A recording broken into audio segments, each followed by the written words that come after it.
Hi everyone, it's almost September, and since the weather is not really hot anymore, I'm planning some of my winter vegetables and greens. So, in today's video, I'll share a soil mixture to plant these vegetables.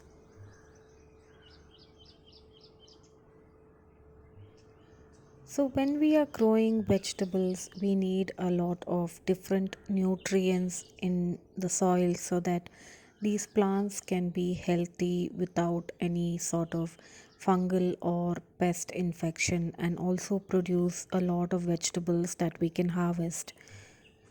If you had watched my beetroot video that I posted recently, you would have noticed how the lack of nutrients caused my beetroot plants to grow a lot of leaves but no root. And this time we are adding different kinds of nutrients. So if you feel that you don't want to add that particular thing to your garden soil, you can skip this. But this is what we have made for our garden this time.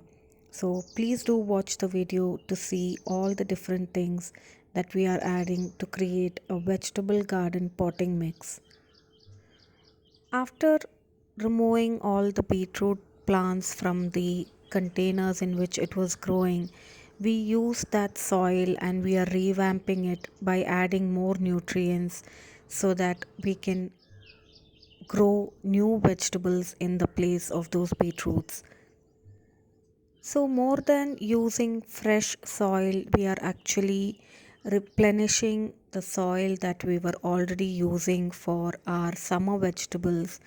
We also lost a few pepper and tomato plants to pests. So, all those plants are removed from those containers, and those containers have nothing growing in them. So we will be adding new plants and also winter greens in many of the containers. This potting mix, we are using 2 parts of cocoa peat along with 1 part of neem cake mix, 1 part of bone meal, and 1 part of cow dung manure.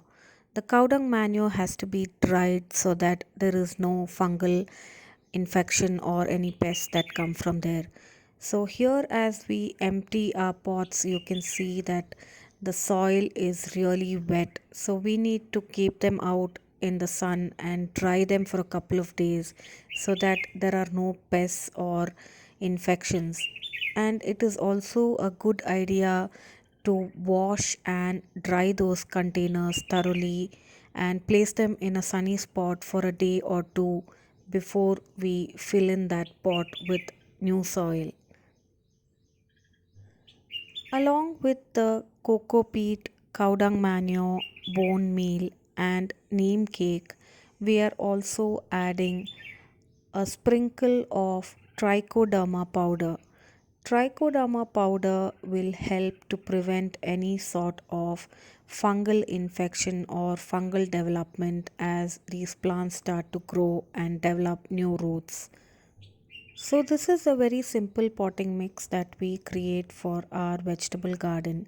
And once it is thoroughly mixed, you can add it to containers. In our case, we have not washed the grow bag since it was pretty clean. But if you have noticed any previous pest attack in your containers, it's better to wash them thoroughly before refilling with new soil. I hope you found today's video useful. Please don't forget to subscribe to my channel for more gardening related videos. Thanks for watching Fresh from my garden.